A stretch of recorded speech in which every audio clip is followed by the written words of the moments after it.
wote namna hii. Nisikie kelele na shangwe kwa Yesu. Haleluya. Bwana, wewe ni mwema. Wewe ni mwema. Wewe ni mwema. Bwana, wewe ni mwema. Wewe ni mwema. Wewe ni mwema. Imba Bwana. Bwana, wewe ni mwema. Wewe Yesu. Wewe ni mwema. Wewe Yesu. Wewe ni mwema. Imba Bwana. Bwana, wewe ni mwema. Wewe Yesu. Wewe ni mwema. Wewe Yesu. Wewe ni mwema. Imba Bwana. Bwana, wewe ni mwema. Wewe Yesu. Wewe ni mwema. Wewe Yesu. Wewe ni mwema. Bwana, wewe ni mwema. Wewe ni mwema. Wewe ni mwema. Kiala ulimnunu, ulimnunu, ulimnunu. Seba uliwawiza, uliwawiza, uliwawiza. Jesus, you are good. You are good. You are. Imba Bwana. Bwana, wewe ni mwema. Wewe Yesu. Wewe ni mwema. Wewe Yesu. Wewe ni mwema. Ita Bwana. Bwana, wewe ni mwema. Wewe Yesu. Wewe ni mwema. Wewe Yesu. Wewe ni mwema. Ita Bwana. Bwana, wewe ni mwema. Wewe Yesu. Wewe ni mwema. Wewe Yesu. Wewe ni mwema. Imba umejawa msamaha. Umejawa msamaha. Huruma na upendo. Wewe ni mwema. Wewe ni mwema. Wewe ni mwema. Wewe ni mwema. Ni kwa wema wako. Ni kwa wema wako. Hatuangamii. Hatuangamii. Wewe Yesu. Wewe ni mwema. Wewe Yesu. Wewe ni mwema. Imba umejawa msamaha. Umejawa msamaha. Huruma na Huruma na upendo. Wewe Yesu. Wewe ni mwema. Wewe Yesu. Wewe ni mwema. Imba ni kwa wema wako. Ni kwa wema wako. Hatuangamii. Hatuangamii. Wewe Yesu. Wewe ni mwema. Wewe Yesu. Wewe ni mwema. Wapi kelele za shangwe kwa Yesu? Haleluya. Yeah, yeah, yeah, yeah. Unaweza kumchezea Bwana mnaitwende wote.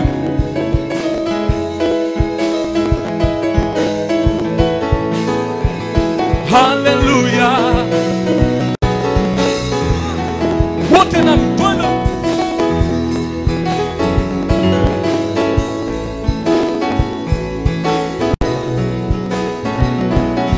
Oh, imba Bwana.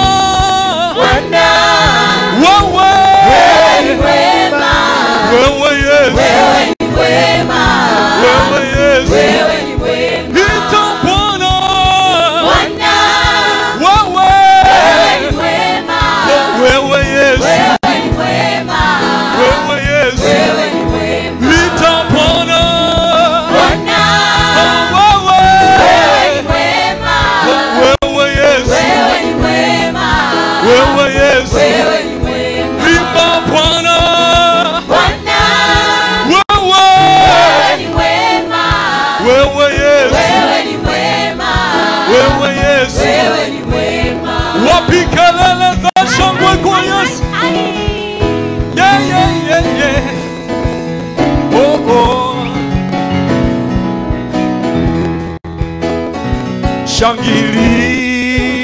Shangilia, piga kelele kwa Bwana.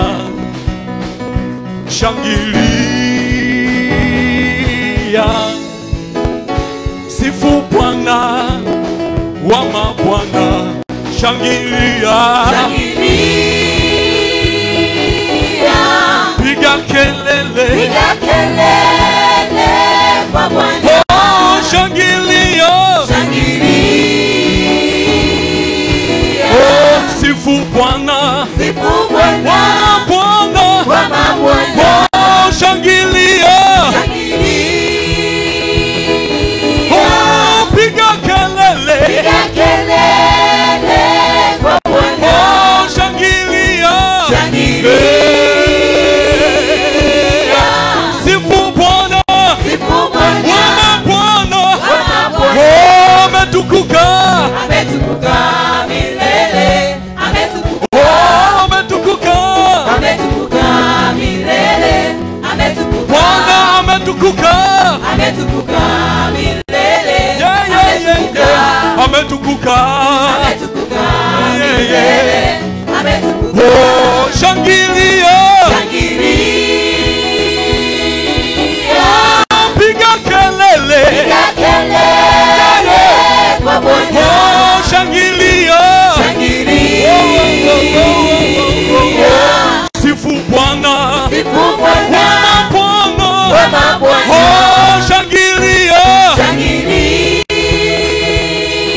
Oh, piga kelele. Piga kelele kwa Bwana. Imba shangilia. Shangilia. Oh, sifu Bwana. Sifu Bwana. Bwana. Bwana Bwana. Niwasikie huku. Shangilia. Tuimbe wote, piga kelele. Piga kelele. Oh, shangilia. Sifu Bwana. Yes. Sijawasikia. Shangilia. Piga kelele. Shangilia. Turudie. Sifu Bwana. Niwasikie kwa nguvu. Imba shangilia. Piga kelele. Oh, shangilia.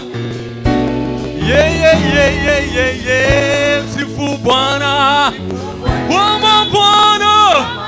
Oh, shangilia. Shangilia. Piga kelele. Piga kelele kwa Bwana. Oh, shangilia. Shangilia. Oh, sifu Bwana. Sifu Bwana. Bwana. Bwana Bwana. Oh, shangilia.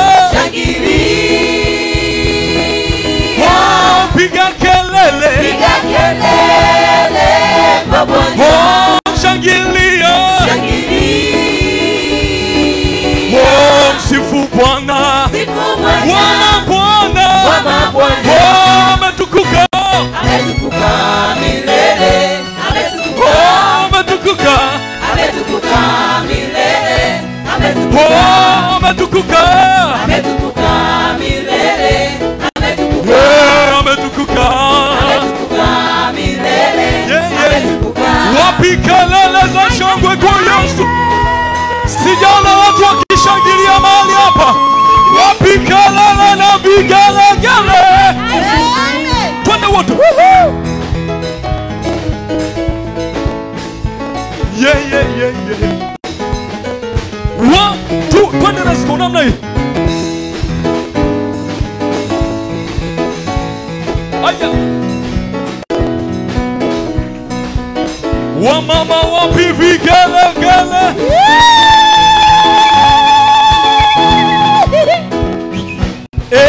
Bwana. Bwana, jina lako la milele. Kumbukumbu la vizazi hata vizazi. Bwana. Bwana, jina lako la milele. Kumbukumbu la vizazi hata vizazi. Mataifa. Mataifa yote msifu Bwana. Enyi watu wote. Enyi watu wote msifuni. Mataifa yote msifu. Mataifa yote msifu Bwana.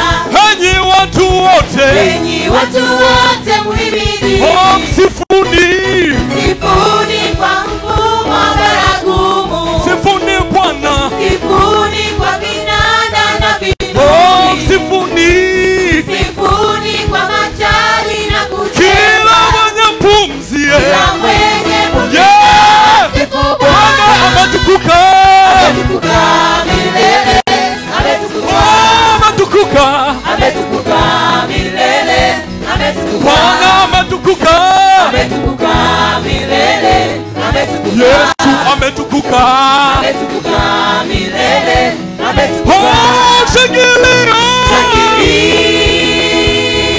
oh piga kelele, Piga kelele kwa Bwana, oh shangilia, shangilia, oh sifu Bwana, sifu Bwana, Bwana, Bwana, Bwana, oh shangilia, shangilia, oh piga kelele, piga kelele kwa Bwana, oh shangilia,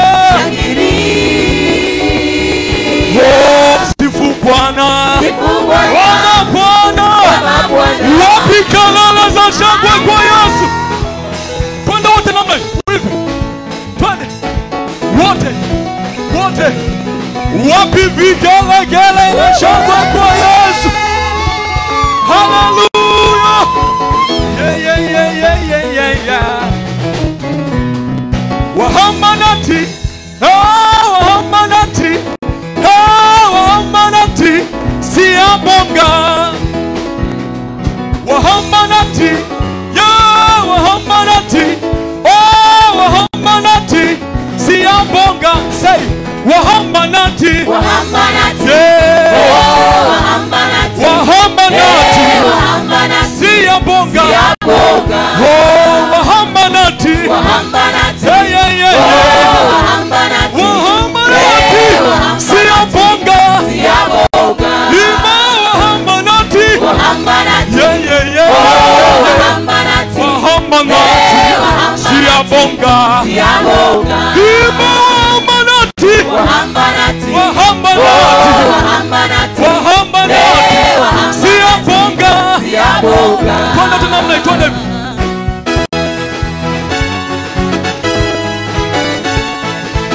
Afu tunasema namna hii.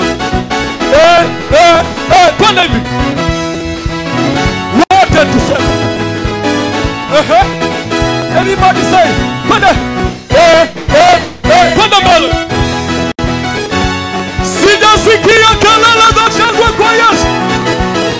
Eba. Twende. Hallelujah. Everybody say, twende wote. Yeah, yeah, yeah. Twende. Twende.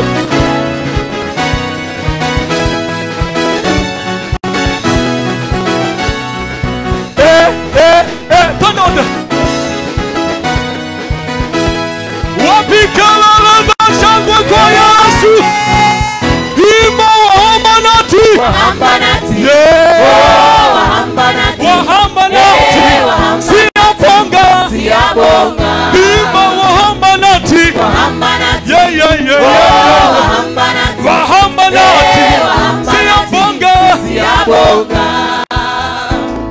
Watembea nasi, Bwana watembea nasi, Yesu watembea nasi, twashukuru. Tuimbe wote, watembea nasi, Watembea nasi, yeah, oh, watembea nasi, watembea yeah, nasi, watembea nasi, twashukuru. twashukuru, Imba twashukuru Yesu, twashukuru Yesu, yeah, yeah, yeah. twashukuru Bwana wa Mungu, twashukuru Yesu, Twashukuru. twashukuru, Imba twashukuru Yesu, twashukuru Yesu, yeah, yeah, yeah. twashukuru Bwana Bwana wa mabwana, twashukuru Yesu, twashukuru. twashukuru, Imba twashukuru Yesu, twashukuru Yesu, twashukuru Bwana wa twashukuru Bwana wa Mungu, yeah, yeah, yeah. twashukuru Yesu, Twashukuru. twashukuru, Oh, twashukuru Yesu, twashukuru Yesu, yeah, yeah, yeah. twashukuru Bwana wa Mungu, Twashukuru. twashukuru Yesu, Twashukuru. twashukuru, Twashukuru Yesu, twashukuru Yesu, yeah. twashukuru Bwana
Wewe Bwana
Bwana tunakuadhimisha.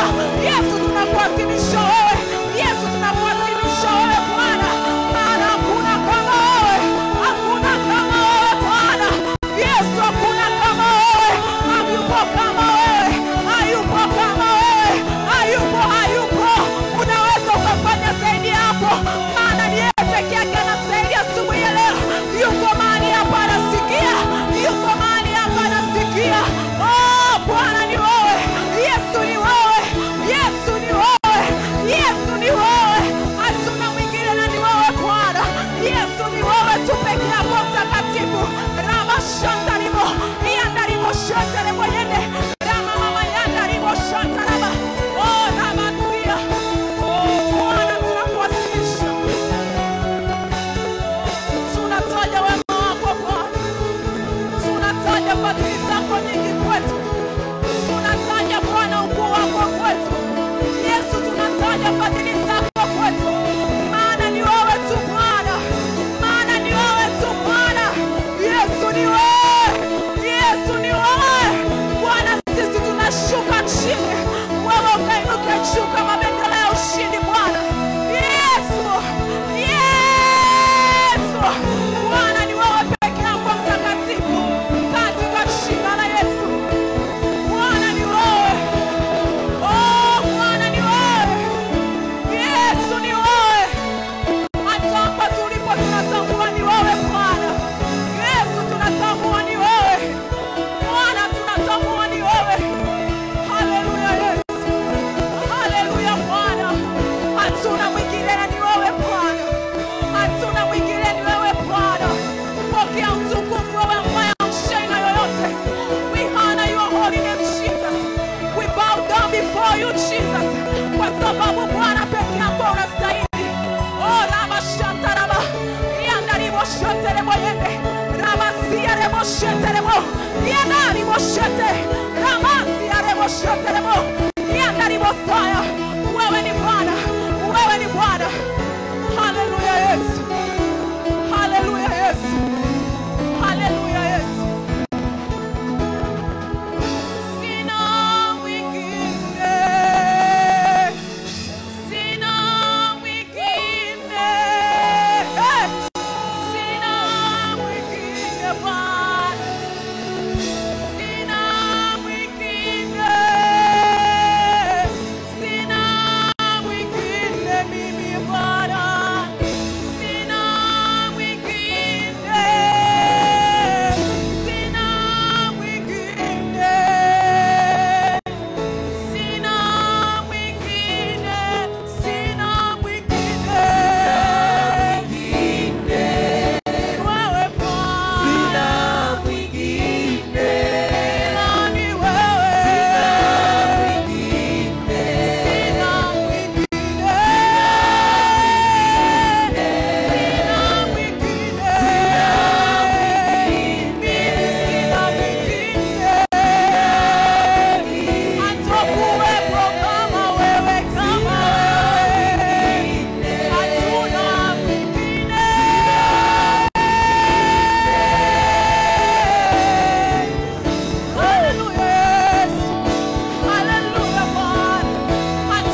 sina mwingine,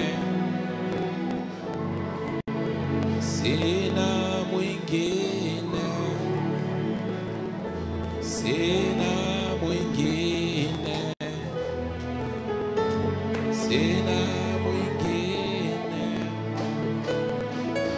sina mwingine, sina mwingine,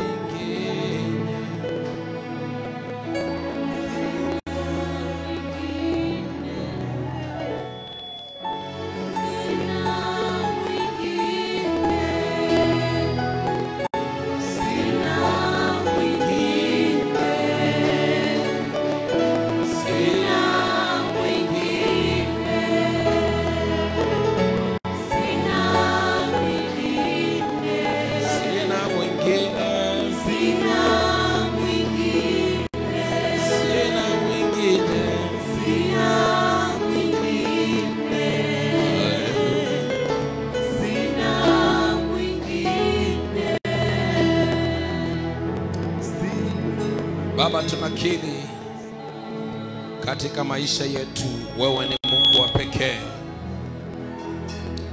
Wewe ndiwe muumbaji wetu. Wewe ndiwe Bwana wetu.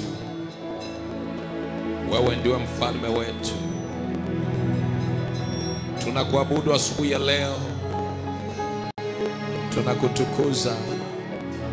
Tunalibariki jina lako kuu, jina lako lenye uweza na mamlaka.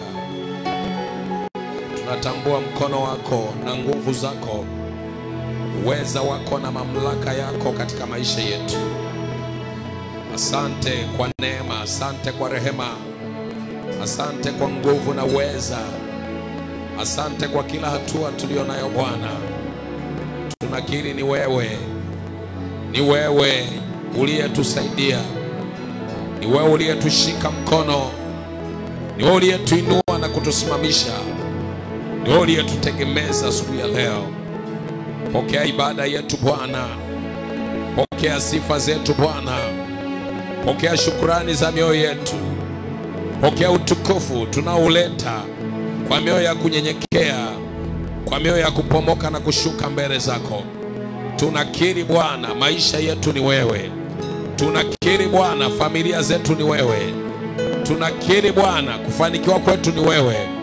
Tunakiri Bwana, hatua zetu, maendeleo yetu, afya zetu, ndoa zetu, uchumi wetu, huduma zetu na kila kitu ni wewe Bwana umefanya, ni wewe Bwana umetenda.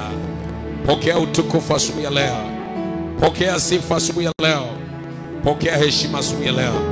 Asante kwa sababu mkono wako uko hapa kutembea na kutenda yaliyo mema kwa ajili ya maisha yetu. Tunanyenyekea Bwana na kujiachilia mbele zako kwa jina la Yesu Mwokozi na Bwana wetu. Hebu tuseme amen. Hallelujah. Hallelujah.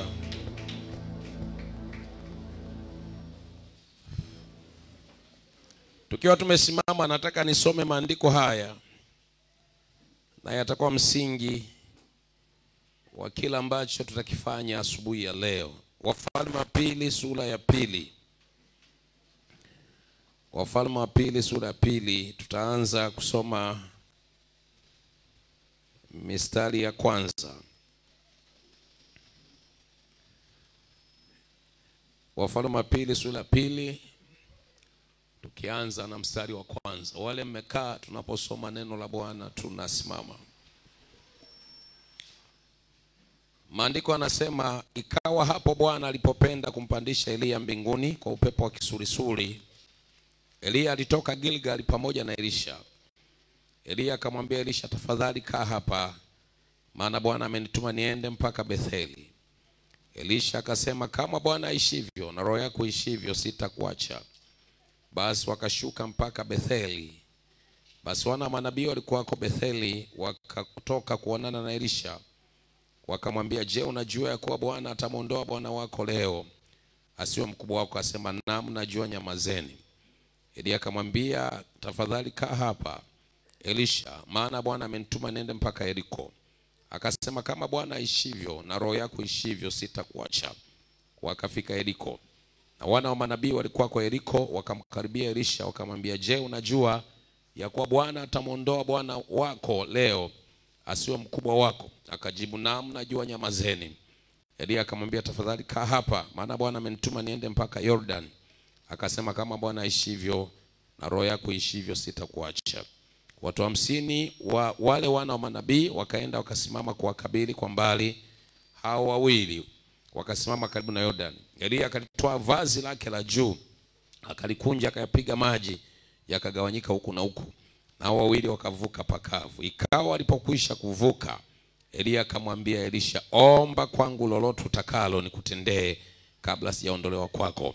Elisha akasema, na kuomba sema maradufu ya roho yako iwe juu yangu. Akasema, umeomba neno gumu, lakini ukiniona nimeondolewa kwako utalipata, la hukuniona hulipati. Ikawa alipokuwa akiendelea mbele na kuongea, tazama kukatokea gari la moto na farasi wa moto likawatenga wale wawili, naye Elia akapanda mbinguni kwa upepo wa kisulisuli. Naye Elisha akaona akalia, baba yangu, baba yangu, gari la Israeli na wapanda farasi wake. Asimuone tena kabisa, akashika mavazi yake mwenyewe akayararua vipande viwili. Kisha akaliokota lile vazi la Elia lililomwangukia, akarudi akasimama katika ukingo wa Yordani. Akalitwaa lile vazi la Elia lililomwangukia, akayapiga maji, akasema, yuko wapi Bwana Mungu wa Elia? Na alipoyapiga maji yakagawanyika huku na huku, Elisha akavuka. Bwana na ayabariki maneno yake. Naomba keti kwa kiti chako kizuri asubuhi ya leo. Naomba nikukaribishe kwenye ibada nzuri ya kula na kunywa kwenye meza ya Bwana. Na kabla hatujayaongea maneno ambayo tumeyasoma, asanteni watu wa kusifu na kuabudu kwa huduma yenu nzuri. Bwana awabariki. Kama nilivyosema, nikukaribishe uliye hapa, lakini nikukaribishe wewe ambaye pia unatufuatilia ama kupitia Facebook ama kupitia YouTube. Bwana atatuhudumia mchana wa leo. Bwana atatuhudumia mchana wa leo. Na taka niwalete ndugu zetu wale wawili, kwa maana mchungaji Yohana pamoja na Msangi. Mnafahamu kanisa letu ni kanisa tunafanya umisheni, na katika kufanya umisheni tunafanya huduma ya kupanda makanisa katika maeneo ambayo hayajafikiwa. Mungu aliwapa neema ya kusafiri wakaenda Mwanza, wilaya ile ya Misungwi. Nadhani watakuwa na mrejesho wa kutupa. Na tunachotaka watuambie, je, ni kweli pana hitaji la kufikiwa? Na mengine machache ambayo ni muhimu wakatushirikisha. Tunataka wajibu hilo swali kwamba je, kuna haja ya sisi kusumbuka na kufanya kitu kwenye hayo maeneo? Kuna hiyo sababu kweli? Asifiwe Bwana Yesu. Nilijua mngekuwa mmefika hapa tayari.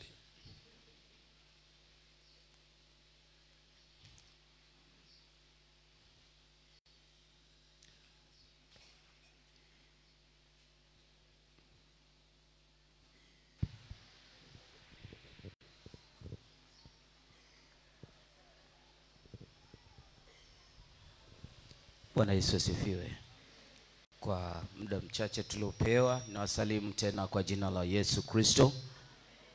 Tunashukuru kwamba tumeenda salama, tumerudi salama, na Bwana Yesu amepata faida. Haleluya. Kama ambavyo mlituagiza kwamba tuende kuangalia uhitaji au kupeleza yale maeneo, lakini Mungu alitupa neema, tulienda zaidi ya vijiji 26 kuangalia mazingira yake. Kwa kweli kabisa, unaweza kuimagine vijiji 26, na si vijiji vidogo vidogo, ni vijiji vikubwa sana. Kwa tulifika kwenye vile vijiji vyote vile, kuna makanisa 5 peke yake. na kijiografia yale ile wilaya Misungwi, section moja inaweza ikatoka hapa mpaka Magomeni. Bwana Yesu asifiwe. Kwa ni maeneo ya mbali sana. Kwa hiyo tunaposema makanisa matano, sio kwamba kanisa utaliona hapa, lingine pengine utalikuta Bunju ama utalikuta basi haya. Unaweza ukalikuta kanisa moja hapa, lingine unaweza ukalikuta Mwenge. Bwana Yesu asifiwe. Na hata hivyo bado, hata hayo makanisa bado yanachechemea sana. Tulipofika awamu ya kwanza, kwa kifupi, tumefikia kwa alitupokea mwangalizi wa hiyo section. Tulipofika pale akatuambia twendeni kanisani kwangu mkaombe, lakini tuanze safari kutembea. Akatuonyesha jengo, akatuambia hili lilikuwa ni kanisa letu. Lakini tulivomaliza kupaua, lilikuwa ni kanisa kubwa kuliko hili kwa muonekano. Tulivomaliza tu kupaua, ukaje upepo ukajaa ndani ya kanisa, ukalibeba kanisa ukaliangusha. Bwana Yesu asifiwe. Kwa hiyo wakatengeneza kanisa la muda. Kwa tukawa ni kama tukakaribishwa sasa kwamba sasa huko ndo mnakoenda. Bwana asifiwe. Ila kwa kweli kabisa maombi yenu yamekuwa mazuri. Kuna wakati tulikuwa tunatembea tunachoka kwa kiwango ambacho tunashindwa kuwa na stamina hata ya kuomba kwa muda mrefu. Kwa hiyo tukashukuru kwamba nyinyi mlikuwa na sisi katika kutuombea. Kwa haraka sana katika mambo ambayo yalitupeleka kule, pamoja na vijiji vingi ambavyo tulivienea, lakini tukapata vile vijiji ambao hali ni mbaya zaidi. Bwana asifiwe. Miongoni mwa vijiji ambao hali mbaya zaidi ni pamoja na pale tulipofikia. Wale watu waliazima eneo kutoka kwa mtu ambao kwa familia fulani iliyokuepo upande eneo lile, ambalo kabla ya hapo hapakuwa kabisa na kanisa la kiroho. Bwana asifiwe. Na hata walipokuwa tunaongea na waliokuwa tangulizi wetu walikuwa wanaongea habari za kiroho, walikuwa wanaona ni vitu haviwezekani. Ni wale watu ambao juu ya Mungu wana nadharia tu ya kawaida, lakini kwa habari ya utendaji wa Mungu hawajui chochote. Kwa habari ya ulinzi na nguvu ya Mungu hawajui chochote. Kwa habari ya inapokuja swala la kiroho katika nguvu na utendaji, wanajua ni nguvu ya mganga na uchawi na mazindiko ndicho kinachoweza kufanya kazi, lakini sio Mungu. Bwana asifiwe. Kwa tulienda tukafika hapo, tukapokelewa, tukakuta hali ilivyo. Hali ni nzuri sana. Bwana asifiwe. Wale watu ni watu wazuri, lakini changamoto iliyopo ni kwamba wamefungwa kuliko kawaida. Wamefungwa na nguvu za giza kuliko kawaida. Kwa nje unaweza kaona ni watu wanapendeza, ni watu wanatembea, lakini fahamu zao zimefungwa kabisa kabisa. Bwana asifiwe. Kwa tulienda kama tulivyotumwa, na nitoe shukrani sana kwa wale ambao tumekuwa waaminifu kwa sadaka ya umisheni. Kwa mara ya kwanza nimeona sadaka ya umisheni ikiwa inatolewa, mimi nikiwa natamani machozi kutoka jinsi ilivyokuwa inafanya kazi katika lile eneo. Bwana asifiwe. Nilitegemea wewe ambao unatoaga sadaka ya umisheni ungejipigia makofi. Bwana asifiwe. Tulienda kwa ajili ya kutia moyo kwanza ile huduma iliyokuwa imeanza pale tulipofikia.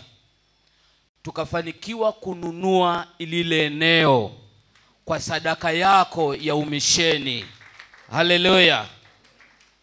Tumekuta wale watu ni kama watoto yatima hivi. Kwa hiyo tumemshukuru Mungu. Tulipoenda, nafanya haraka kwa ajili ya nafanya tu kwa jumla, taarifa nyingine tutaipeleka kwa baraza la wazee. Kwa hiyo tukafanya ibada wiki ile yote, pamoja na kuwa tulikuwa tunaenda kwenye hivyo vijiji kwa kutembea kwa mbali mrefu sana. Kwa Mungu alitusaidia tukawa na usafiri wa pikipiki. Tulikuwa vizuri na dereva wetu hapa, mchungaji Yohana. Pikipiki ile mimi ilinishinda, pamoja na kuwa ni mtundu wa pikipiki ile ilinishinda. Nikamwambia mzee, umewezaje? Akasema sikiliza, mimi pale kanisani mzee alinipaga chuma kimoja, hicho kilinisaidia kunifundisha. Kwa hiyo kaa hapo nyuma. Bwana asifiwe. Tukaenda mpaka tukakamilisha lile zoezi. Lakini tukafanikiwa kununua ile eneo, lakini pia tukapata kuna yale mazingira ili vile vijiji vitatu au yale maeneo matatu ambayo mambo mawili. Jambo la kwanza ndio yana hali mbaya zaidi, kwa maana hata yale makanisa ya kidini hakuna, na ni hala mbaya zaidi ya mkandamizo wa nguvu ya giza. Kwa hiyo tukawa tumepeleleza pale maeneo, tukajipata tunahitaji kuweka pia makanisa maeneo pale. Kwa mujibu wa mwangalizi alisema sisi tuna uwezo, tutaongea na jimbo, tuna uwezo wa kusimamia yale makanisa. Na kwa uhitaji tulimuomba kama itawezekana, ili tufikie lile eneo lote, tunahitaji wachungaji wasiopungua 20. Wanasifiwe. Kwa unaelewa kwamba hitaji ni kubwa sana. Kwa hayo maeneo mawili tumeuliza viwanja vya makanisa. Ununuzi wa vile viwanja ni kuanzia 800,000 mpaka 1,000,000 walau upate eneo hata la 40 kwa 40. Kama nilivyosema, kule ni kijijini, lakini wale watu wameshachangamka kidogo. Sio vijiji vile ambavyo vya nyasi tupo, watu hawajui nini maana ya ardhi. Ni vijijini kwa maana ya kwamba ni eneo wanakaa watu wastaarabu, lakini wamefungwa na nguvu za giza, hawajui Mungu kabisa. Wanavaa suti lakini anaamini kabisa mganga ni zaidi ya Yesu, na hawajui kabisa kuhusu Yesu. Bwana asifiwe. Kwa hiyo tumekuja na ripoti hiyo, na nikutie moyo, tuna hilo jukumu mwezi wa 6. Inawezekana sijaongea kwa mtiririko vizuri, lakini najaribu tu kuweka sawa. Mwezi wa 6 tutaondoka hapa. Sema amina jamani. Amen. Pale tulipofikia tulijaribu kufanya mkutano, manake ilikuwa ni kama tumewekwa petroli hivi. Tunachoka, mwili hautaki, lakini tukakuta kuna kaspika kamoja hivi kakuchaji. Mchungaji akanambia twende pale, kuna watu wanakuepo jioni. Kwa tukaenda, tukasema maneno ya Mungu. Kwa mpaka tunaondoka kulikuwa na watu 6 wapya wameokoka. Bwana sifiwe. Na si tu kuokoka, tulilazimika kufanya ibada mpaka Jumamosi. Kwa sababu tulipofanya Ijumaa, tumeenda pale tukiwa tunajua kanisa watu wameokoka, hawa tayari wako kanisani, wameshakuwa vizuri. Lakini kumbe bado wamefungwa. Sisi tumejipanga kwa ajili ya kuombea ujazo wa Roho Mtakatifu, walau wawe na nguvu ya Mungu. Tulipoanza kuomba, kanisa zima mapepo, walibaki mchungaji. Bwana sifiwe. Kwa hiyo tukafanya Ijumaa shughuli ya kuombea mapepo. Tukalazimika kuongeza na Jumamosi, badala ya kupumzika tukairisha mkutano nje, tukaenda kwa ajili ya kuombea watu. Kwa hiyo Mungu alipata faida kwa sababu watu walifunguliwa, watu waliokoka. Na baada ya watu kuendelea kuambiana, tulipata taarifa kwamba walikuwa wanasali watu 13 mpaka 15, watu wazima na watoto kadhaa. Lakini wakaambiana siku ya mwisho tulipokwenda pale, kale kanisa ni kadogo tu, lakini palikosekana mahali pa kukaa watu. Wale ambao tulifanikiwa kuwahesabu walikuwa ni zaidi ya watu 23, watu wazima na watoto zaidi ya 21. Kwa hiyo uhitaji ni mkubwa sana wa neno la Mungu. Uhitaji ni mkubwa sana. Kwa mwezi wa 6 tukutie moyo wewe ambaye unawiwa kwenda katika kazi hii. Hii mission lazima itokee, lazima itekelezeke. Bwana asifiwe. Amen. Yaani hata kama itatokea wewe ukakataa, sisi tutaenda hivi wawili. Haleluya. Lakini kwa sababu tumeona, unajua nyinyi hamjaona. Hivi mnaelewa? Kuna wakati tulikuwa tunatuma picha kidogo kwa muda mfupi. Tulikuwa tunatuma picha kwa mbali kidogo. Kuna mtu mmoja, kuna picha nilipiga, kuna vidude vya maturubai hivi. Mtu katoka kaeka kempu, na kuna mtu mmoja akanambia, nilikuwa naye, akanambia kuna wakati ukipiga picha pale wale unaweza ukafa saa hiyo. Nikamwambia haiwezekani, hatufagi sisi. Haleluya. Kwa hiyo ni hali sio nzuri. Na kama sio nzuri ni vile tu mazingira hayaruhusu. Lakini nilimwambia mchungaji, ingekuwa inawezekana huku ningekuwa na hela, hivi viwanja ningenunua kabisa. Bwana asifiwe. Alafu kibaya zaidi, nasema kibaya zaidi kwa sababu kuna watu wameenda wana mission fulani inafanana kama kanisa la kiroho, lakini kwa kweli si kanisa la kiroho. Wana agenda tu ya hovyo kabisa, lakini mpaka wasogelee ndo wajue. Sasa tuna kazi kwenda kwa haraka pale na kupeleka Yesu wa kweli, alafu watu waone kwamba inakuaga kweli, watu wakiomba vitu vinatokea. Amen. Amen. Inatosha. Amen. Jamani, Bwana Yesu asifiwe. Mr. Msangi ameeleza vizuri. Katika kuzunguka kwetu tumezungukia vijiji 26 ambavyo vina uhitaji kabisa wa kufikiwa na makanisa ni 21. Kwa hiyo hivyo vijiji 21 yani havina kanisa lolote. Kwa hiyo sisi tumeongea na mwangalizi, ametuambia ya kwamba nyinyi mkija mkinunua kanisa, sisi tutapambana na askofu, wachungaji hao hata 21 ina uwezekana wakapatikana.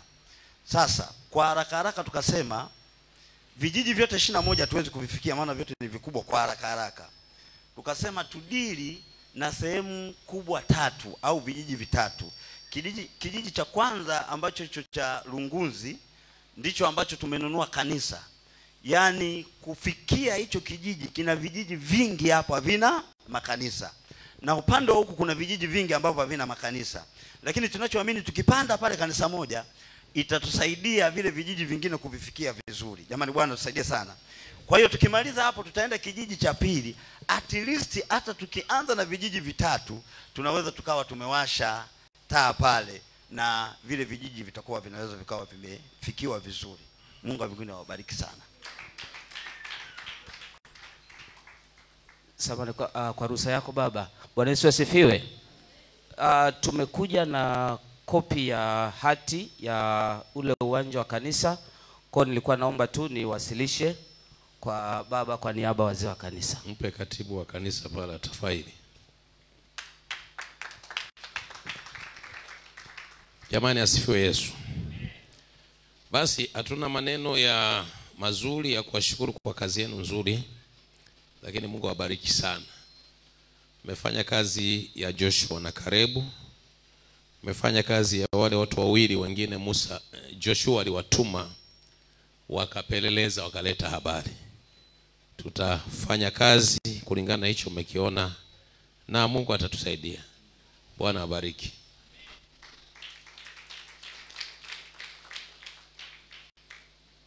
Jamani, atusaidie Yesu. Kwa hiyo kuna nyimbo tunazimbaga, tukiziimba basi tuone uhitaji wake ulivyo mkubwa na tuone kwamba tunatakiwa tufanye kitu. Jamani, amina. Nilimshirikisha mchungaji na rafiki yetu Maganja, mnamfahamu.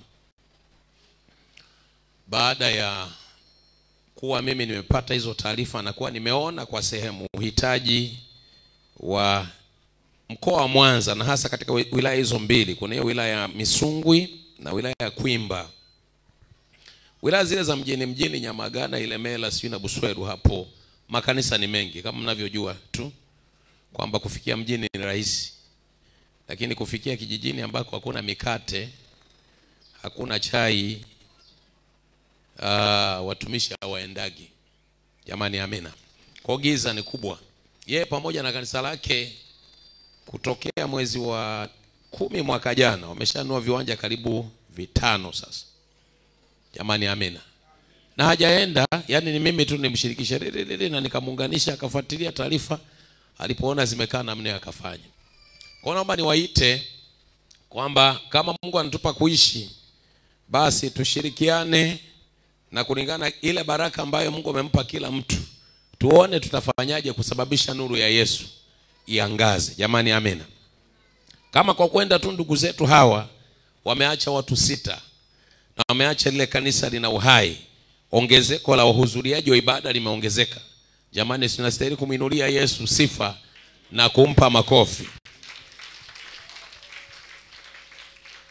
Kwa hiyo tutakaa chini tutaona, lakini kuna uhitaji wa kununua viwanja vya hayo makanisa, lakini tuna uhitaji wa kupeleka timu na kuhakikisha kwamba tunahubiri na tunapanda makanisa. Tukipanda makanisa hata 3 yakasimama kama tulivyofanya Morogoro, hayo makanisa yatakuwa nuru. Tunaangalia mahali pengine tena tunaenda. Nani anaona hilo jambo ni zuri na linafaa?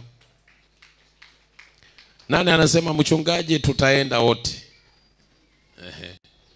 Na mimi najua hapa kuna watu wamebarikiwa kabisa pamoja na yote tunayofanya sisi hapa. Kuna mtu unaweza kaamua tu mwenyewe ukasema mimi bwana 800,000 hiyo ya kiwanja mimi nataka ninunue tu peke yangu, nijiwekee hazina kwa Mungu. Hiyo iko kwa utaratibu wako bila kuathiriwa na programu zetu ambazo ziko hapa. Kanunua kiwanja chako kimoja, tukatengeneza utaratibu, tukapata mchungaji, tukapanda kanisa. Nisikia amina. Nanunua tu mashamba na nini, wekeza kwenye ufalme wa Mungu na Mungu atatubariki. Sasa tutaongea vizuri hii na tutaona namna ile ambayo tutashiriki. Tunaelewana watakatifu wa Bwana? Na hata wao ambao unatufuatilia na unasikia habari hizi nzuri ungependa kushiriki pamoja nasi, tunakukaribisha. Tukiwafikia wengine wakamjua Yesu, linakuwa ni jambo zuri na la baraka. Haleluya. Haya, kwa dakika chache zimebaki, nataka niongee kupitia maandiko ambayo tumeyasoma kwa habari ya funguo za kupokea kutoka kwa Mungu. Funguo za kupokea kutoka kwa Mungu. Funguo za kupokea kutoka kwa Mungu. Ninafahamu kwamba tunaanza kesho kongamano ambalo kwa sehemu kubwa litakuwa ni kongamano la maombi. Na ni kongamano ambalo tutakuwa tunakuja tukiwa na mahitaji yetu na ambayo tungependa tuyapokee kutoka kwa Mungu.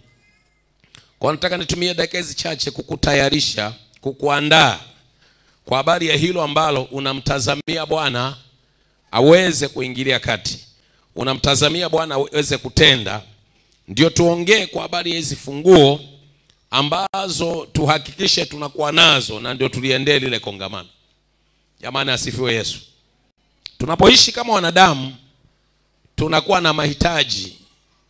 Na mahitaji yetu nimeyatazama nikaona yako kwa namna mbili. Kuna mahitaji ambayo tunakuwa nayo na kwa kweli Mungu anahusika nayo, lakini mara nyingi Mungu huhusika nayo kuyatatua ama kupitia watu wanaotuzunguka ama kupitia mazingira yanayotuzunguka. Jamani, jina la Bwana libarikiwe sana. Jina la Bwana libarikiwe sana. Yako hayo, ukawa na uhitaji wa chakula, utaenda kutafuta pesa na utapata pesa, utanunua chakula na unajua hata mahali pa kununua chakula. Ukawa na uhitaji wa mavazi, utatafuta fedha na ukipata fedha utaenda kununua mavazi na unajua ni wapi nitanunua. Jamani asifiwe Yesu. Ni aina ya mahitaji ambayo yanajibiwa, yanatatuliwa, yanapatikana kwenye mazingira ambayo yanatuzunguka ama yanapatikana kupitia watu ambao wametuzunguka. Mungu ameshatuwekea tayari. Asifiwe Yesu. Lakini tuna aina ya pili ya mahitaji ambayo yenyewe upatikanaji wake unamdai Mungu ahusike moja kwa moja. Unamdai Mungu ayatoe moja kwa moja, na yako na yenyewe. Kile inapoitwa leo tunayahitaji. Jina la Bwana libarikiwe. Kwa mfano, kila siku tunahitaji ulinzi wa Mungu. Ulinzi wa Mungu kwenye maisha ya siku kwa siku. Ulinzi wa Mungu wakati mwingine tunaposafiri. Bwana Yesu asifiwe. Kuna wakati tunasafiri kwa bodaboda kama alivyotushuhudia Masawe. Kuna wakati tunasafiri kwa gari. Kuna wakati tunasafiri kwa meli ama boti kwenye bahari, ambayo hiyo boti isipolindwa kikatokea chochote, maana yake unakuwa umeshajua kabisa kwamba mimi kikitokea chochote maisha yangu yako kwenye hatari. Jamani amina. Au unasafiri kwenye ndege ambayo ikisharuka ikapaa inakwenda umbali mrefu. Unatazama chini, unayaona mawingu ambayo wote tunatazama yako chini.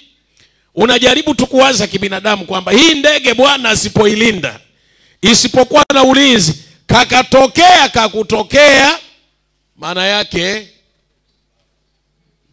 jamani si ni sawa? Kuna saa tunahitaji ulinzi wa Mungu.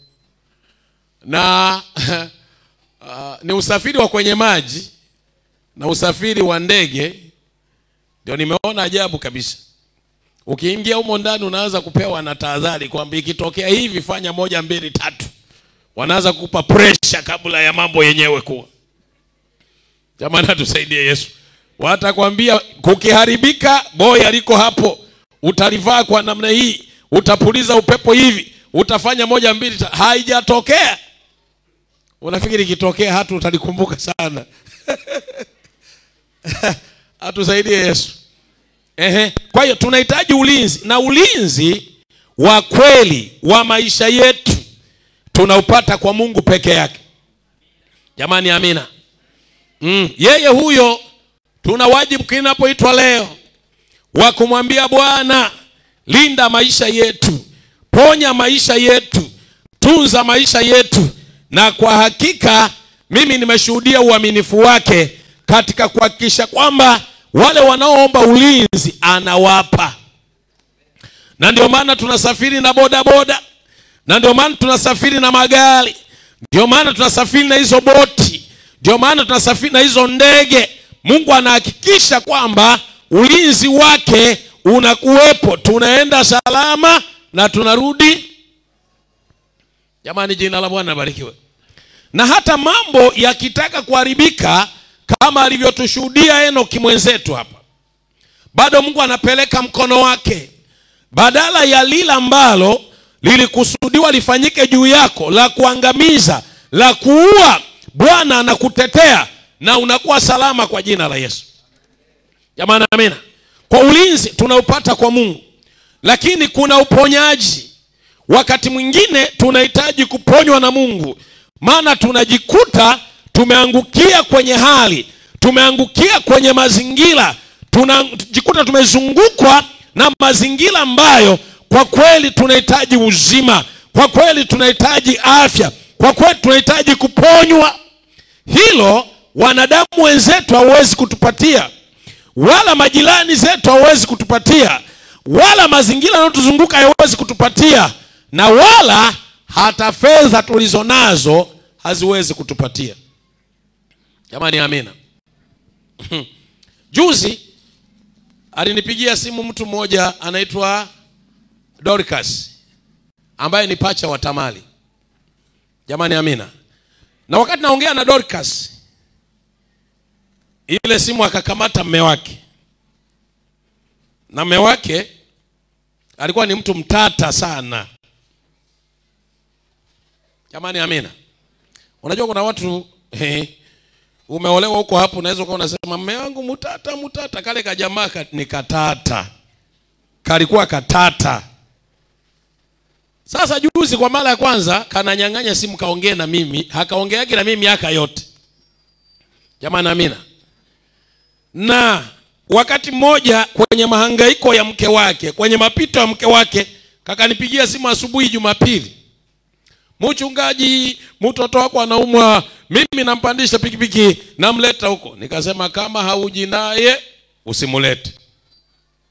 Asifiwe Yesu. Alikuwa anaumwa huyo mdada kiasi cha kufa. Kwa hiyo akatii sharti, wakapanda pikipiki wote wakaja mpaka hapa, tukafanya ibada, na mimi sikumwombea hapa kwenye ibada, nikaenda kwa ofisi. Kwa hiyo wakaja. Ni mbishi, ni mkorofi, ni mtu alikuwa hataki kujua habari za Yesu kabisa. Sasa tukiomba hivi, Mungu alipokuja, mashetani yale yakaamka. Alikuwa pale yeye mwenyewe anaonea. Na baadaye alipofunguka msichana yule na ugonjwa ukaisha pale, akashuhudia. Lakini kuna watu wanapewa ugumu wa mioyo kama Farao. Baada ya pale akawa bado mtata, akawa bado mgumu. Ameleta mke wake ameshikilia, ameondoka na mke wanacheka na anatembea vizuri, na bado hakuamini Mungu. Jamani tusaidie Yesu. Na from there akajenga chuki kubwa sana na mimi. Kubwa sana na mimi. Kubwa sana, ambayo juzi ameniambia, mchungaji nilikuwa nakuchukia. Yaani nilikuwa nakuchukia. Nikamwambia nilikufanya nini mimi mpaka unichukie? Akasema giza lilikuwa ndani yangu. Asifiwe Yesu. Sasa juzi akaumwa. Ametoka kwenye shughuli zake tu vizuri, amelala. Katikati ya usiku akashtuka, na aliposituka akajikuta mgonjwa. Na ugonjwa wake ukahusisha kukosa nguvu, ukahusisha kutokuona. Jamani amina. Na ni mgonjwa wa kufa. Muka akasema nafanyaje hapa jamani, mimi nafanyaje? Akakumbuka kuna kanisa, kuna mchungaji huko jirani. Beba mtoto kwa mgongo, shikilia mke, anaongoza pole pole. Hakaoni na akajielewi, kumbe kako dunia nyingine. Mpaka kwa mchungaji wakaomba, bado kana hali mbaya, ikabidi waende na hospitali. Hospitali fanya vipimo, hakuna tatizo. Wakarudisha nyumbani, hali bado ni mbaya, na haelewi sasa habari za ulimwengu huu tena. Yesu alivyo mbabe. Jamani amina. Sasa mchakato ulienda, baadaye alikuja akamwombea, ila anaongea na mimi amepona sasa, kumbe na akili zimerudi. Na amesimuliwa yaliyotokea yote, ameyaelewa. Na ile dakika ya mwisho anasema mwenyewe, anasema ilifika wakati nilikuwa chumbani nikaona kabisa nakata roho. Nikaona kabisa mchungaji nakata roho.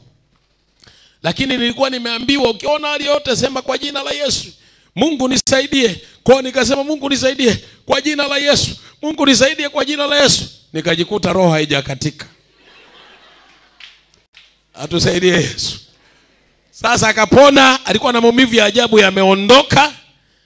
Ananishuhudia, anasema mchungaji nimeumwa, mchungaji nimeteseka, hela zangu nimezitumia, lakini hazijanisaidia. Maana nimeenda hospitali, kila wanachopima nalipa, fanya kipimo hiki nafanya, nunua dawa, lakini hakuna wanachoona, na ninaumwa mpaka naiona mauti. Uponyaji tunahitaji kuupata kwa Mungu. Hatupati tu kwa fedha zetu, hatupati tu hospitali, hatupati tu kwenye mazingira, ni Mungu anahusika kutupa. Jamani amina. Kwa ile dakika mwisho yuko nyumbani, jaribio la mauti la mwisho limekuja, na akataka kudondoka, wakamwokota anavuja jasho lisilo la kawaida, wakaomba naye, wakakemea roho ya mauti, mke akiwa pale, na palikuwa na shemasi. Kutokea humo sasa ndio akarudi kwenye kwa mwana, anaongea na mimi kwa adabu na heshima, anasema mchungaji nilikuwa nakuchukia sana. Jamani tusaidie Yesu. Ponyaji tunaupata kwa Mungu. Lakini pia mimi hiyo ikanijenga kwamba Mungu anajibu maombi. Kuna mama unaombeaga mume wako, okoka haokoki. Okoka, wacha kukata tamaa, kazana, chochea, kwa sababu kuna saa hata angekuwa kama shetani, madamu ni mwanadamu, Yesu atashughulika na yeye. Na saa ikifika hata wewe mwenyewe ukashangaa. Kwa sababu ndio linaniambia sasa hilo Bwana, linasema yani nimetesa mke wangu mimi, nimetesa mke wangu mimi, sasa atakaa vizuri, familia yangu itakaa vizuri. Lakini miaka yote binti yule analia, binti yule anahangaika kwa sababu ya maroho machafu yamekaa ndani ya kijana. Ponyaji tunaupata kwa Mungu. Jamani amina. Tunahitaji la baraka wakati mwingine kwenye maisha yetu. Kuwe na ile baraka ya Mungu inayosababisha vitu ambavyo havipo vije, inayosababisha kuchanua, inayosababisha kustawi, inayosababisha maendeleo. Baraka na yenyewe tunaipata kwa Mungu. Jina la Bwana barikiwe. Mafanikio tunayapata kwa Mungu. Lakini lazima tujue funguo ambazo tunaweza kuzitumia kuhakikisha kwamba tunapata hayo mahitaji ambayo ni Mungu anayatoa. Na kwa haraka haraka nikupatie funguo 4 ambazo tutatembea nazo katika maombi tunayoanza kesho. Funguo ya kwanza ni funguo ya maisha ya haki. Ufunguo wa kwanza, ili uweze kupokea chochote unachokihitaji kutoka kwa Mungu, ni maisha ya haki. Jamani amina. Maisha ya haki. Na maisha ya haki ni kule kuishi sawa sawa na inavyotakikana. Unajua Mungu alipotuita ametuwekea kiwango cha maisha ambayo ni lazima tuyaishi. Maisha ya utakatifu, maisha ya uaminifu, maisha ya kumpenda yeye, maisha ya kujitoa kwake, maisha ya kumtumikia yeye, maisha ya kumaanisha.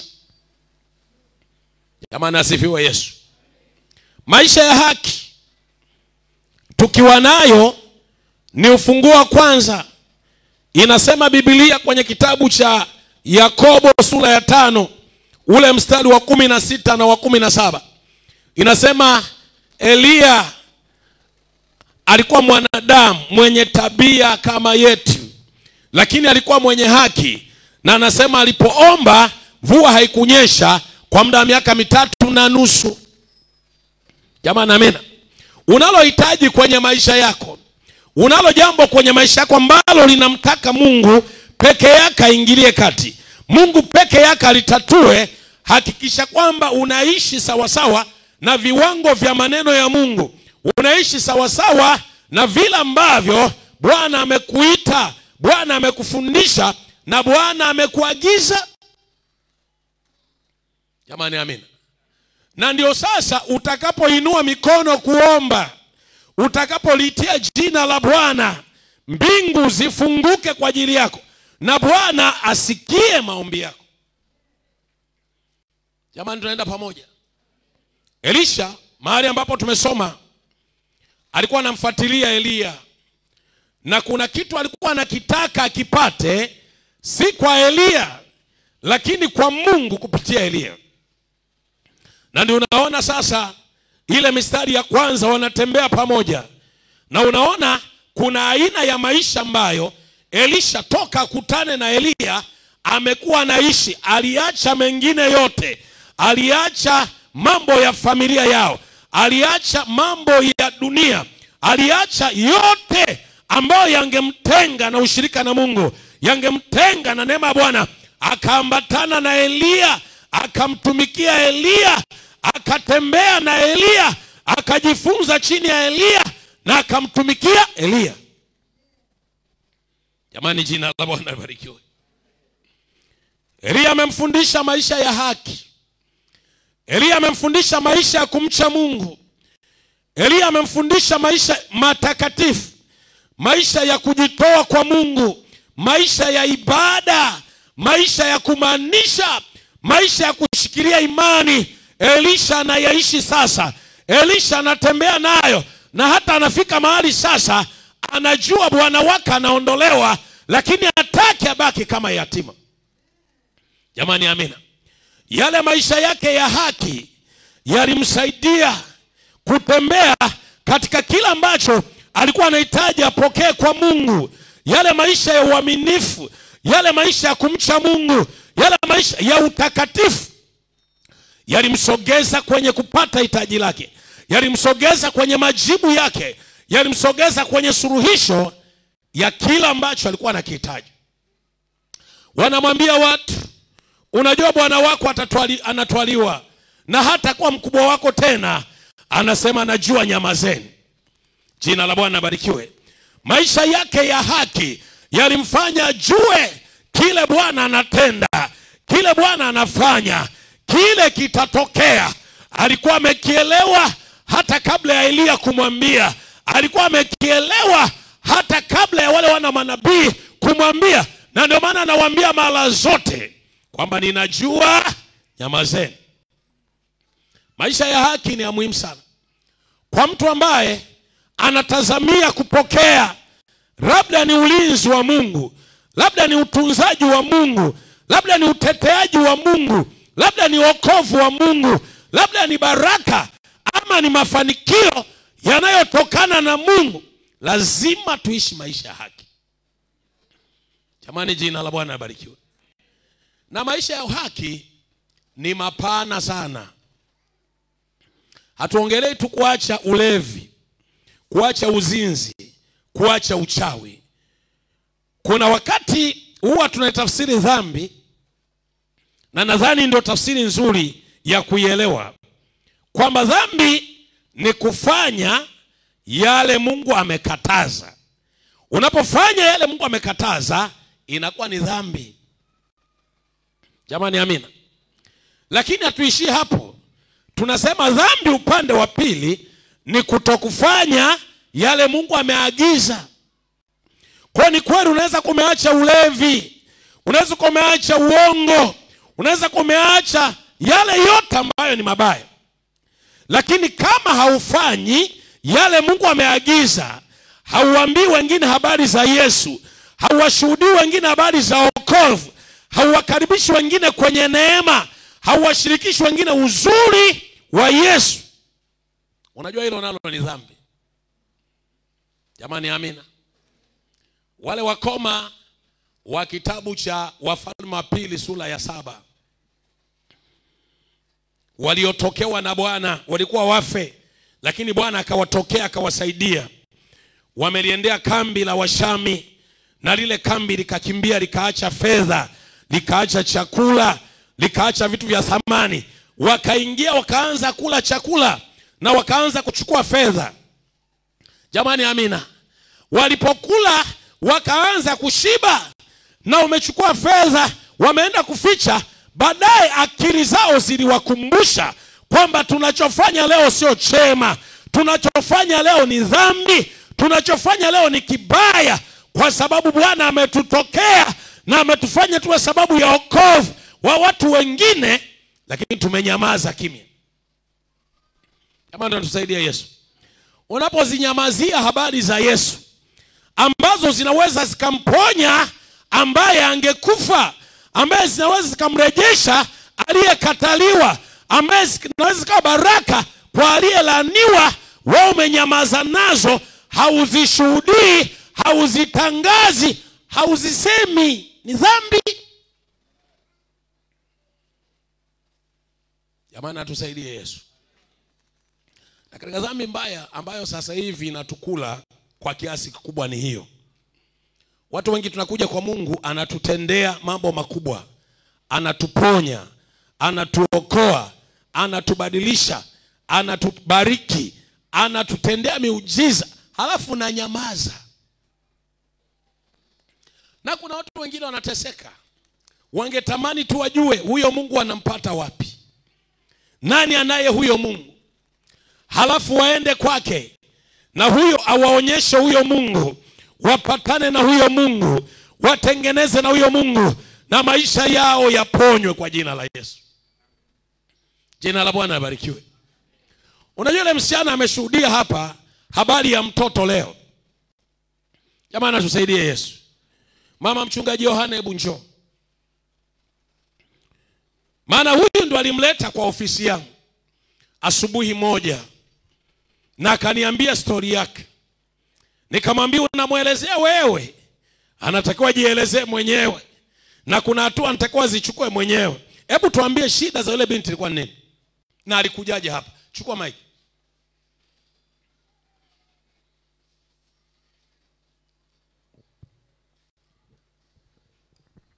Amina. Bwana Yesu asifiwe. Basi yule ni mdogo wangu wa mwisho. Shida yake yeye aliolewa kabla yangu mimi, na alizaa mtoto wa kwanza kabla nikati nimeolewa na mwaka mmoja. Lakini baada ya hapo akawa kila akibeba ujauzito akijifungua watoto hawaishi. Na alishajibeba mara ya kwanza akajifungua mtoto wa kiume, na mimi nilikuwa hospitali, lakini baada ya nusu saa yule mtoto alifariki. Akakaa miaka kama 4 akabeba tena, akapata mimba ya watoto wa kiume mapacha. Wakakaa baada kama masaa 2, mmoja alifia Bunjuei, mwingine alifia Mwananyamala. Baada ya hapo alipitia changamoto na mume wake, wakaachana. Yule ambaye alikuwa anaishi naye hapo akapata mwanaume mwingine ambaye anaishi naye mpaka sasa Bunju. Akabeba ujauzito wa huyu mtoto aliyenaye sasa hivi. Lakini tangu amebeba ile mimba ilikuwa inamsumbua sana. Mara inamtishia kutoka, anaona vitu vya ajabu ajabu. Mara ya mwisho wakati ametimiza miezi 9 akaenda hospitalini kupiga ultrasound, akaambiwa mtoto wako amekaa vibaya. Akarudi nyumbani akaniambia mtoto nimeambiwa amekaa vibaya, sijui itakuaje. Mimi sikuwa nimwambia chochote kwa sababu nilishamwambiaga mambo ya Mungu sana. Alikuwa ameokoka afu akaacha. Baadaye sasa akawa ametimiza siku za kujifungua, akaumwa uchungu, akawa ameenda hospitalini. Lakini alipofika hospitali akakuta hali za tofauti. Madaktari wakawa wanamkasirikia sana, kila daktari anayekuja anamsema vibaya, ondoka kwenu wewe, haumwi, hauna uchungu wote. Wakati yeye anaumwa, wakamrudisha nyumbani. Mara ya pili akaenda tena na mama, akakutana na daktari mwingine kumpima, akamwambia huyu ni mwanao, akamwambia yeye ni mwanangu. Akamwambia sasa kama ni mwanao, kwa hali alionayo ni mama mzazi anaambiwa. Akaambiwa ni mawili katikati yake. Katika hii hali ya ujauzito wake afe yeye au akubali kukosa mtoto. Kwa hiyo mama akasema hakuna njia nyingine ya kumsaidia. Akamwambia yani hiyo kwa operation iwe kawaida, lazima kitu kimoja kitokee. Basi waliporudi nyumbani ndio mama akanipigia simu akaniambia, nikamwambia wewe mwambie anipigie mimi niongee naye. Akanipigia, nikamwambia kwa hiyo unawaza nini? Ndio akaniambia dada, mimi nimechoka, siwezi, yani sasa hivi nachowaza tu Mungu tu anisaidie. Nataka tu nije kwa mchungaji lakini naogopa nitakujaje, nilishamkosea sana.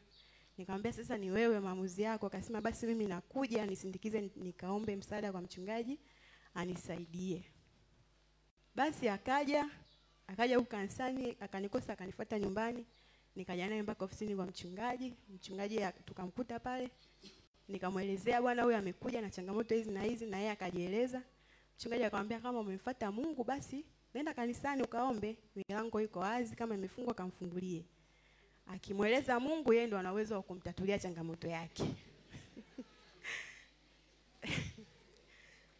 Basi mimi kwa akili yangu nikajua kwa huyu ninavyomjua huyu ataondoka nyumbani moja kwa moja. Kwa hiyo mimi sikumwambia chochote, nikamwambia sawa.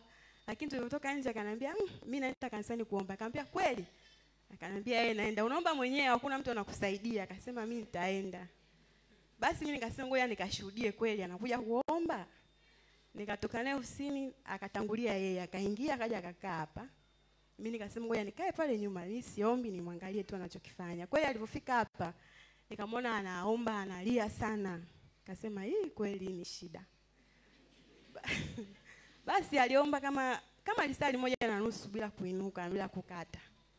Akatoka baadaye akanikuta pale, akaniambia najisikia hali mbaya kama kichefuchefu. Nikamwambia zunguka basi huko nyuma. Akaenda baadaye akarudi akasema najisikia vizuri. Nikamwambia basi nenda ukale. Na wakati huo mchungaji alimwambia wewe unahudhuria kila ibada, unajitahidi kuomba hivyo, sina kitu kingine cha kukusaidia mimi. Basi tangia hapo ndo akawa anakuja maombi ya Morning Glory, anatoka Bunji kwa mguu anakuja. Ibada zote akawa anahudhuria.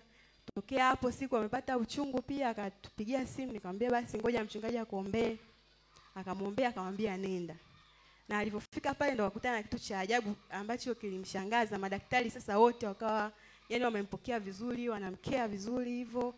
Mungu akamsaidia akajifungua salama. Nikamwambia basi haleluya. Nini nataka kusema? Mungu ambaye anakaa ndani yako, ambaye umemuona, ambaye umemjua, kuna watu wanahitaji wamsikie. Jamani amina.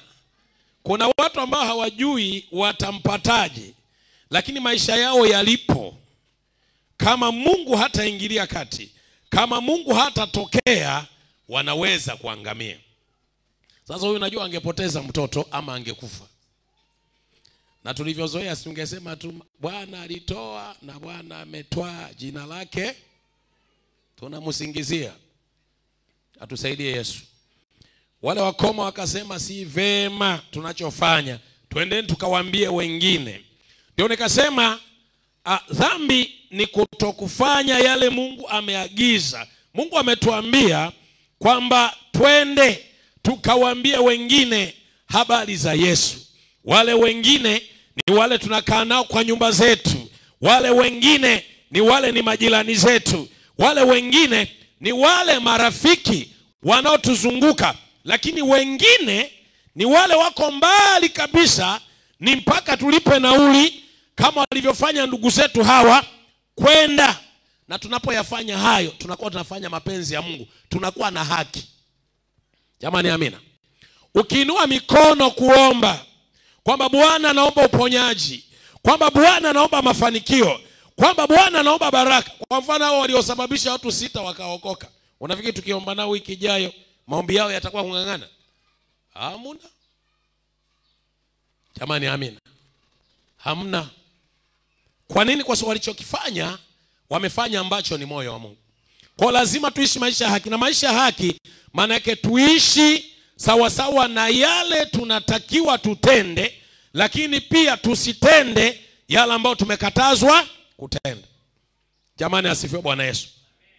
Jambo la pili ama ufunguo wa pili ni maisha ya maombi. Maisha ya maombi. Maisha ya maombi ni ufunguo mwingine ambao unaweza kumfanya mtu apokee chochote anachokihitaji kutoka kwa Mungu.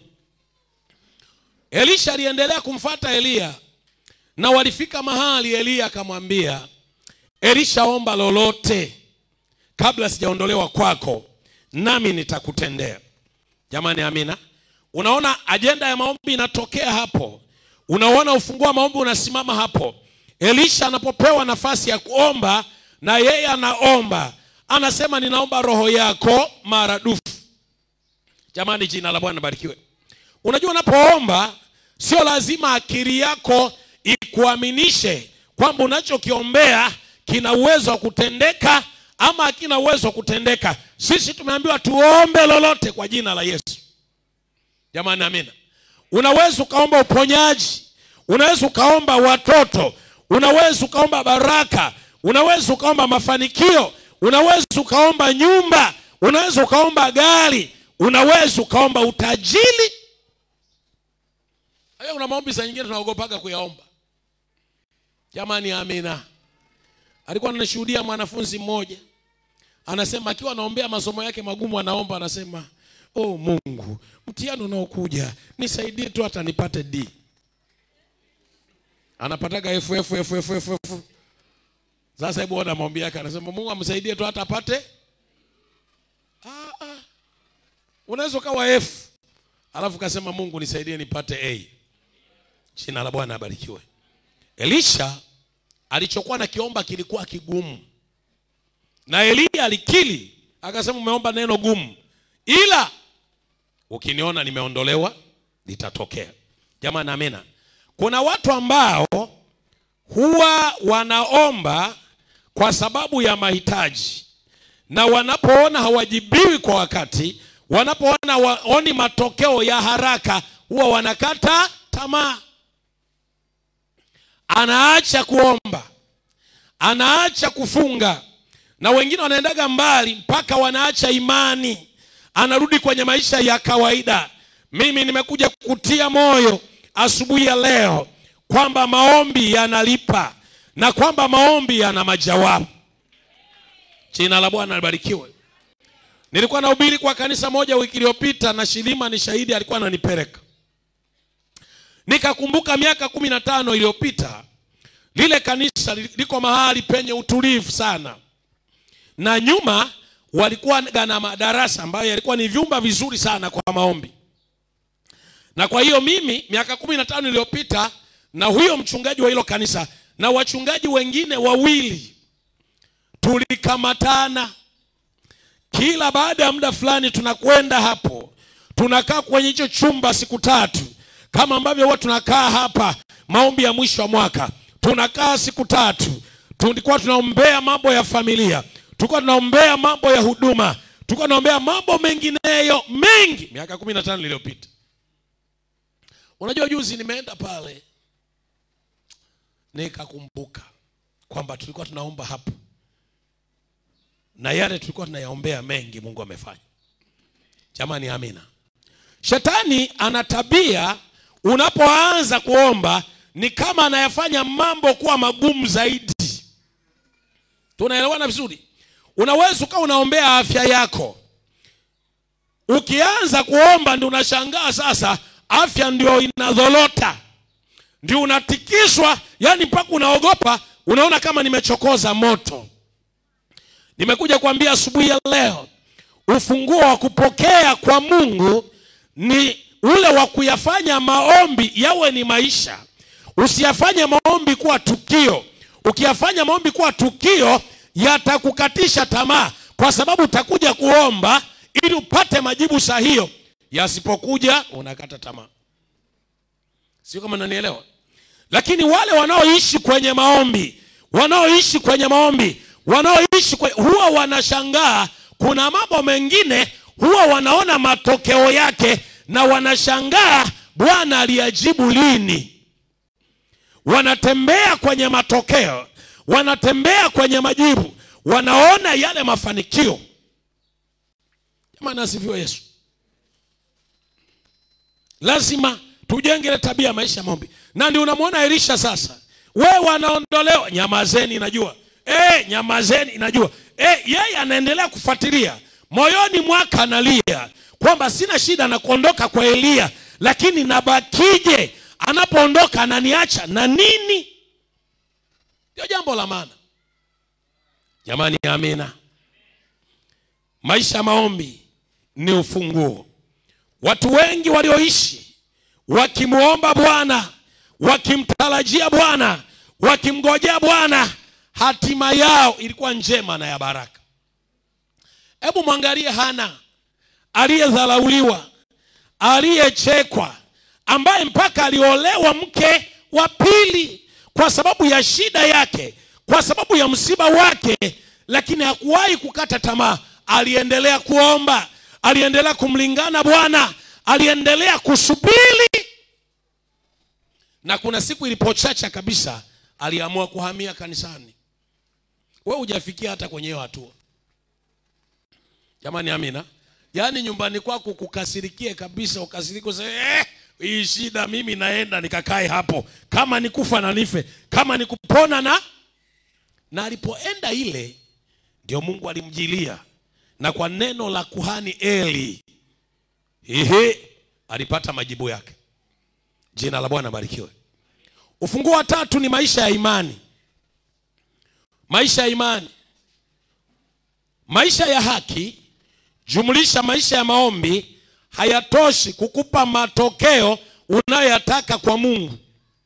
Lazima uongeze kitu cha tatu ambacho ni maisha ya imani. Unaposoma Biblia mwanzo mpaka Ufunuo, utaona wanaume na wanawake ambao walikuwa na mahitaji ambayo mtatuzi wake alikuwa ni Mungu peke yake.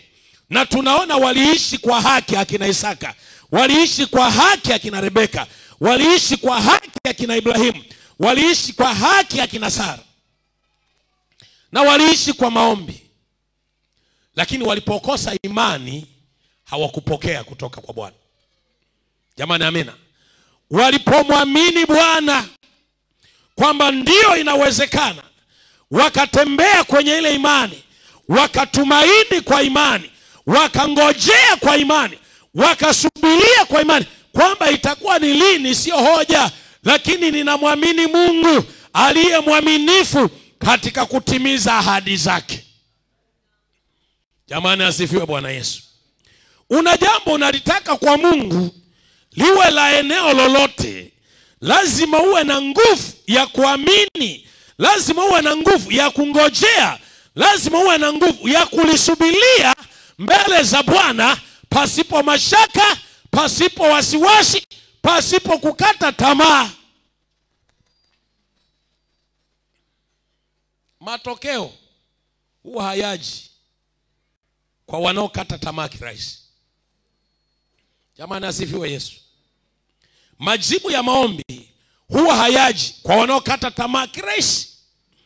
Ni wale wanang'ang'ania, ni wale wanapambana, ni wale wanamsumbua Bwana, ni wale wanamfanya asturie, ni wale ambao dua zao, kuomba kwao, sala zao, sauti zao na vilio vyao havimwachi akatulia. Jamani, asifiwe Yesu. Mwandishi wa Zaburi ya 40 mstari wa kwanza anasema, nalimngoja Bwana kwa saburi. Anaongelea maisha ya kuamini Mungu. Ni maisha ya kungojea, ni maisha ya kusubiria, ni maisha ya kuwa na uhakika kwenye moyo kwamba alichoniahidi Bwana atatimiza. Mazingira hayatazuia, wakati hautazuia, wanadamu hawatazuia, mashetani hayatazuia. Bwana atanijilia. Sio kama unanielewa vizuri. Mwanzo 21 mstari wa kwanza, Biblia inasema Bwana akamjilia Sara kama alivyosema. Jamani, amina. Alikuwa amesemaje Bwana?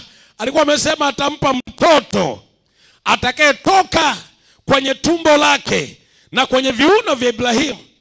Mazingira yaliwakatalia, hali halisi ilikataa, na mashetani yaliwazomea. Lakini walipokaza kwenye imani, walipokaa kwenye imani, Bwana akaja kwao. Bwana akawajilia kwa majira yake.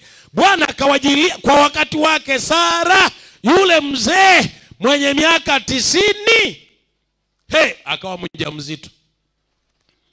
Wewe miaka yako ni mingapi? Jamani, asifiwe Yesu. Isaka akazaliwa. Niko kukwambia ufunguo wa kupokea kutoka kwa Mungu lazima tuwe na imani. Na lazima tudumu kwenye imani. Tukaze kwenye imani.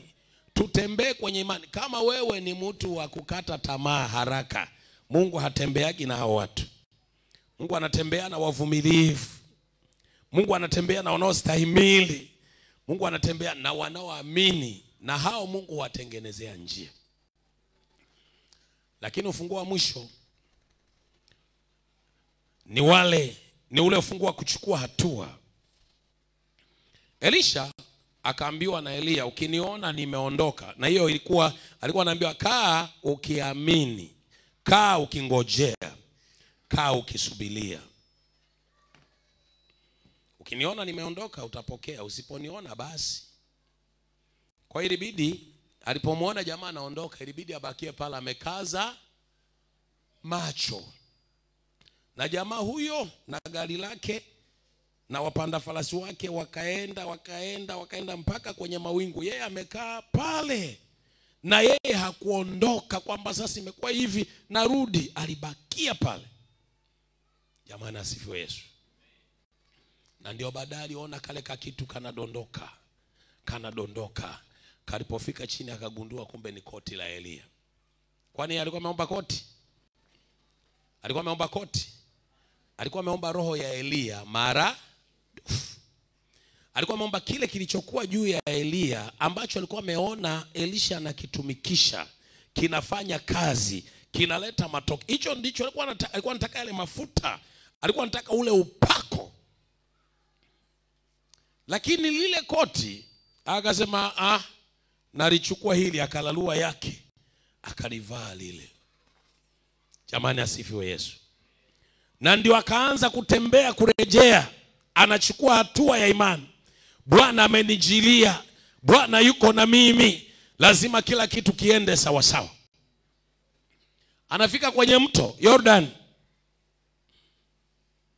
anachukua lile vazi, anasema we mtu utaelewa leo. Akapiga yale maji, njia ikapatikana na akaenda. Bwana Yesu asifiwe. Pamoja na funguo 3 ambazo nimekuambia, lazima tu watu ambao tunachukua hatua. Hana alipotoka kwenye maombi na ametamka yale maneno na Eli, alipofika nyumbani kwake alikuwa ameamini imekuwa. Alikuwa ameamini Bwana amemsikia. Alikuwa ameamini Bwana amemfungulia mlango. Alikuwa ameamini Bwana amemtendea. Unaona, akaoga na kuoga, akapaka na mafuta, akafurahi na mume wake. Biblia inasema mambo yakawa kwa jina la Yesu. Mimi naombea mtu mmoja mchana huu leo, ambaye atachukua roho ya imani kumwamini Mungu siku hizi 7 kwa ajili ya uponyaji wake, kwa ajili ya kuinuliwa kwake, na kwa ajili ya kufunguliwa kwake. Utembee kwenye hizi funguo 4, mambo yako yanaenda kunyoka kwa jina la Yesu. Jamani, asifiwe Yesu. Bwana anaenda kutendea kwa ukarimu wake. Bwana anaenda kufanyia kwa uaminifu wake. Bwana anaenda kukujilia wewe ambao umelia muda mrefu. Kuna watu umeomba na kuomba na umedhani Mungu hakuoni na hakusikii. Umekuwa kama wana wa Israeli. Wale walikuwa kwenye utumwa na wametumikishwa na wameteswa na wamehangaishwa. Wamelia. Mimi nimekuja kukwambia Bwana amesikia kilio chako na ameyaona mateso yako na ameshuka. Anataka tu mambo manne hayo, halafu kesho uone kisima kitavyotibuka hapa. Jamani amina. Jamani amina. Lazima tu watu ambao mwisho wa yote tunachukua hatua ya kuyaendea yale ambayo tulikuwa tuyawezi, ya kuyashika yale ambayo tulikuwa tuyawezi, ya kumthibitisha Bwana katika yale akili zetu na mawazo yetu hayakuweza. Naomba niite wanaume na wanawake, naomba niite vijana na mabinti, naomba niite hata watoto kwenye eneo lolote tunalomwamini Bwana. Kesho tuje kwa imani na wiki nzima tutembee kwa imani. Nataka nikwambie Bwana atatusaidia. Inamisha kichwa chako chini. Omba na mimi. Bwana Yesu, asante kwa neno lako. Neno lako ni chakula cha roho yangu. Neno lako ni taa ya miguu yangu na ni mwanga wa njia zangu. Neno lako ni upanga unaokata kuwili. Neno lako ni kama nyundo ivunjayo mawe vipande vipande. Unapolituma neno lako linaniponya na maangamizi, linanitoa kwenye uharibifu. Bwana, kwa neno hili mchana wa leo najiweka wakfu kwa ajili ya safari ya siku 7, safari ya maadhimisho ya Pasaka. Kwa Waisraeli ni kurukwa na mabaya, kurukwa na uharibifu. Bwana, kwangu mimi Pasaka ni wokovu, Pasaka ni ukombozi, Pasaka ni uponyaji, Pasaka ni kuinuliwa, Pasaka ni kubarikiwa, Pasaka ni kuhuishwa. Bwana, nachukua imani, unisaidie kwa kazi ya Roho yako Mtakatifu. Kesho, Bwana, ni kuamini wewe kwa yale ambayo yanakuhitaji wewe kwenye maisha yangu. Nenda nami Bwana, nisaidie, niwezeshe, nipake mafuta, natiisha mwili wangu na kelele zake ukakutii wewe. Vidonda vya tumbo nyamaza kwa jina la Yesu. Roho za kukatisha tamaa, roho za dharura, taarifa za misiba, magonjwa ya namna mbalimbali, nyamaza kwa jina la Yesu. Roho wa Bwana nivuvie, niatamie, nikutafute kwa moyo wa kumaanisha, ukaniokoe, ukaniponye, ukanibariki na ukaniinue. Najikabidhi kwako kwa jina la Yesu. Jiombe mwenyewe kwa maneno yako.